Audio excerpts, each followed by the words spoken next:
it's Dr. B and Elizabeth here. Happy September, and hopefully you're all cuddled in and back to school. Elizabeth and I are going to go into our final Dr. Google in the know, and we are going to drop some pearl bombs for our third most popular Google subject searched. Whoa, that's a mouthful. So we are going to dive into some in the know sleep we go. And speaking of sleep, Elizabeth is going to take a nap while we Jimmy Jam on some awesome information.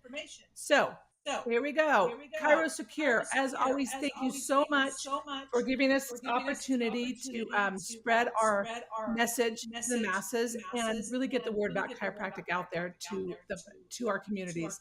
So we talked about Dr. Google's health consumer top 3 Googled subjects. We covered mood, we covered cognition, and number 3, we're covering sleep.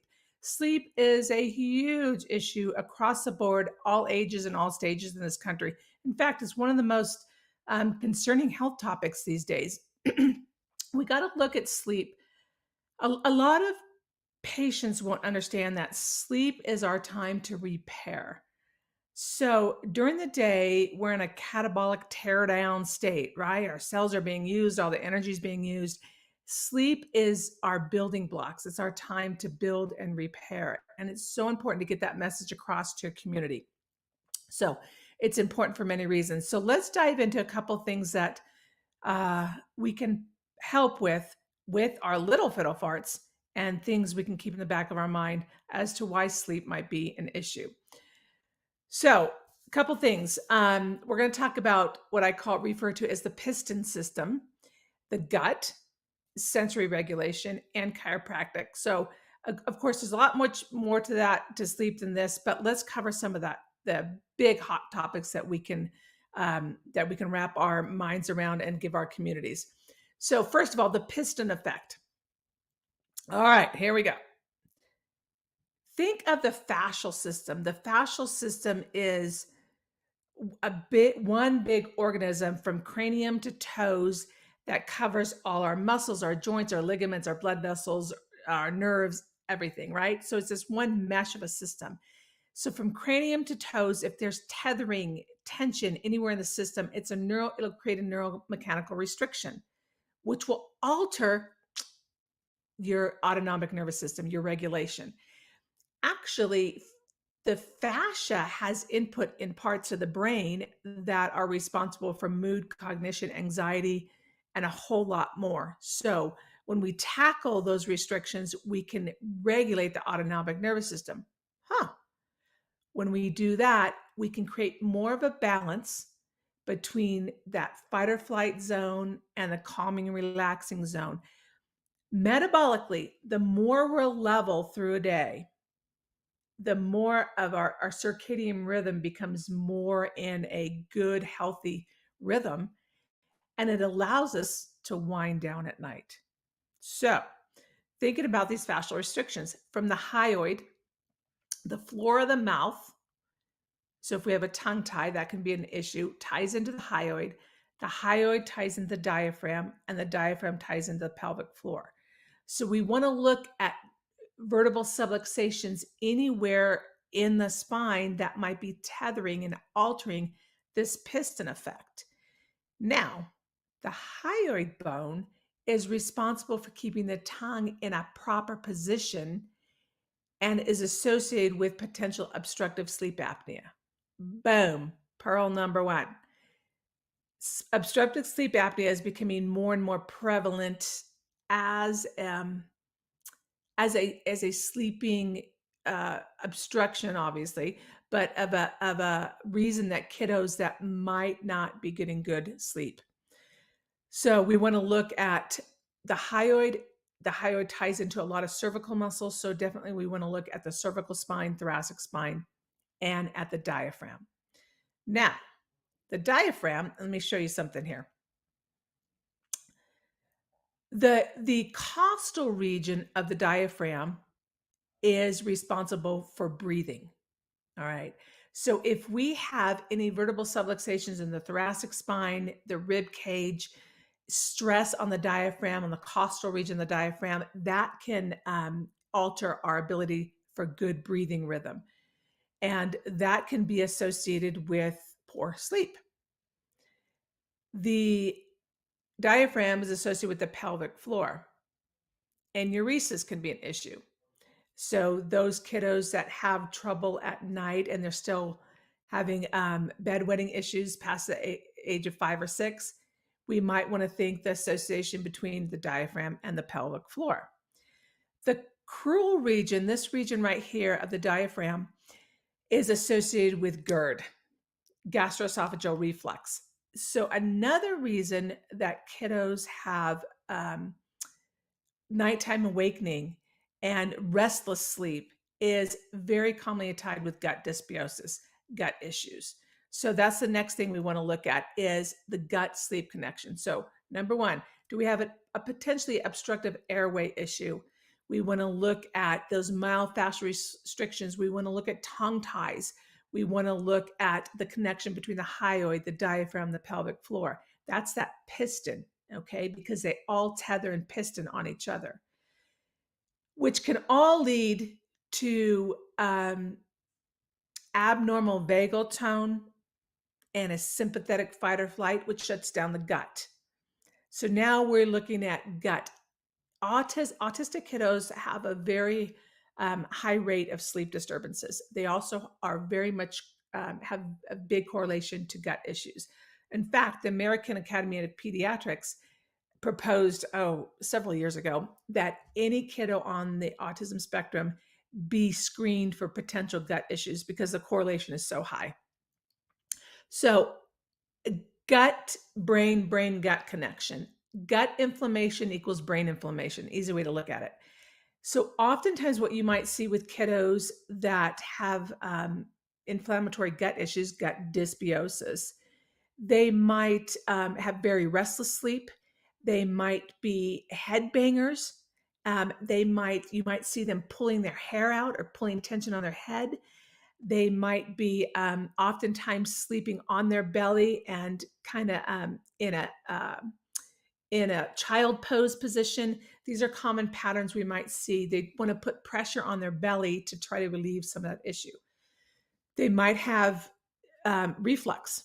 So now we got to go back to what we just talked about, where we talked about obstructive sleep apnea, the diaphragm connection, and GI reflux. So these are things I want you to think about. Why is the potential restless sleep?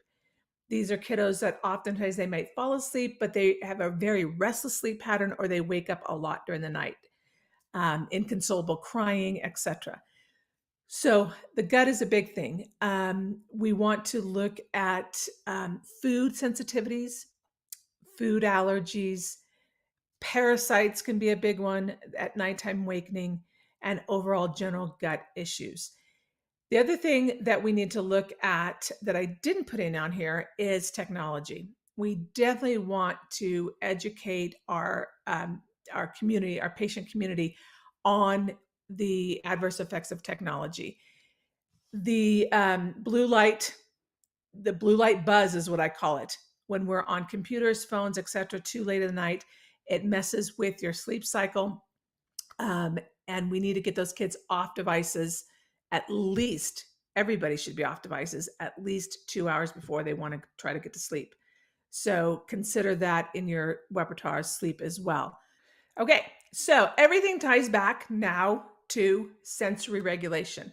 Another thing I want you to think about that can be helpful in advocating a good sleep pattern is thinking those sensory systems. Okay, we have our 5 outside senses we've talked about several times: sight, smell, sound, taste, touch, and our inner senses. This is where the gut is going to come into play, and this is where vestibular and proprioceptive input is going to be huge. What we can do to help advocate good sensory regulation: kiddos with poor vestibular input into the brain, they might not want to wind down because oftentimes what they want to do actually is they get spun up right before bedtime. They're literally twirling in circles. Okay, they're trying to upregulate that vestibular input into the brain so they can be calm. So we can account for that by allowing them to do that. But with the other thing you can do is get mom and dad to do some slow linear rocking some linear rocking movements, or maybe over a physio ball, some linear rocking movements, and maybe some sideways rocking movements, more calming input before they go to bed. Vestibular input has about a 4-hour override window, meaning they'll get 4 hours of bang for their buck for putting that input into their brain for a calming mechanism. Oftentimes, those kiddos might be head bangers. They're the little kiddos, if they're still in cribs, they're banging their heads against the crib, against the wall, etc. So give them some of the input before bedtime to get them to calm and soothe. Then the other thing is proprioception, deep compression. Proprioception is calming. It screens out other unwanted um, sensory input that might be disturbing to the brain. So deep compression, deep pressure on the joints. Um, Definitely, if they're in a chiropractic family, a good adjustment before bed, a weighted blanket. Some of these kiddos you're seeing now, advertisings for Amazon and so forth, where kiddos are having a hard time sleeping. So they buy them a tent and put sleeping bags and pillows and everything in there, because a tent is a more womb-like, it's a smaller enclosed surface. They feel calmer, more secure. Heavy blankets, heavy pillows, weighted blankets, those things are calming and soothing to the nervous system. You can get sensory brushes. This is a great thing to give to parents as well. Buy them on Amazon. They're a little sensory brush. They've got like a little handle in indentation in the handle of it. Put your office, put a sticker with your office information and logo in the handle of the brush. It's great advertising, okay? And teach parents to do some calm brushing of all the extremities before bedtime, and then do some deep joint pressure. That'll calm, soothe the nervous system so they can get back to sleep. Kiddos that tend to get up in the middle of the night and want to go plop into mom and dad's bed and snuggle, and parents say, I don't get any sleep, I'm exhausted, because Johnny's constantly coming into our bed and just wants to snuggle right up to us. That's often what they're looking for. They're looking for that proprioceptive deep pressure to calm their brain in order for them to be comfortable and stay asleep. So I want you to think of tethered restrictions, especially tongue ties, that can lead to malposition of the hyoid bone. So check the hyoid bone and do hyoid releases along with a respiratory diaphragm release. Untether that area. The hyoid is highly associated with tongue position and obstructive sleep apnea. Boom, think of that one. I want you to think of sensory dysregulation and the need for sensory input to calm the brain and soothe the brain. And then I want you to think of gut issues. Gut dysbiosis in general, they may need to, some simple, a good quality probiotic and digestive enzyme can go a long way in regulating that gut, especially during school season. Now we're back to school, more parties in school, birthday parties, Halloween's coming up. You're getting all those chemicals, dyes, preservatives, make the neurons in the brain go crazy brain. We talked about this earlier in this year about red dye and preservatives, how they make the neurons go crazy. All these things can disturb sleep, and definitely technology. We want to get the technology off the docket at least 2 hours before they're going to go to bed, and save them the blue light buzz that comes with that. So the other thing is chiropractic, of course. We've seen in a lot of surveys and so forth of lifestyle changes with chiropractic care. And one of the highest reported side effects of chiropractic care is better sleep and regulation. If we balance out the nervous system and we don't keep people in this fight or flight, again, their circadian rhythm gets more normalized, and that's what we need to be able to wind down at night and get a good night's sleep. So definitely get your kiddos. They might need a higher frequency of care as they've gone back to school and the stress load is a little bit more on them. So you might get kiddos coming in and parents saying, man, they're having a harder time sleeping. They seem more anxious.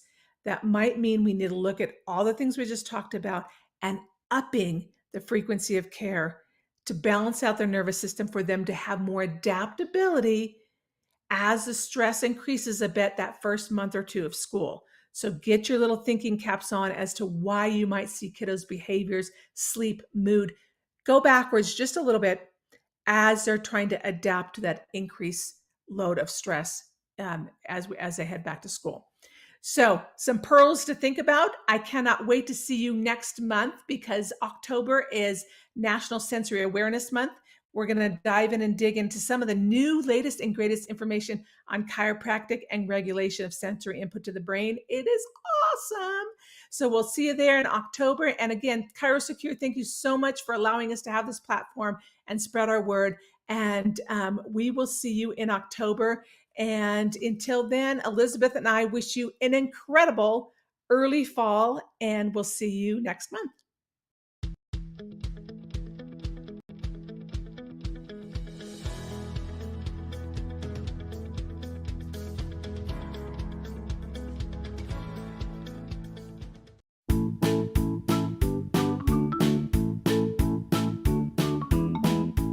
Today's Pediatrics show, Look to the Children, was brought to you by ChiroSecure.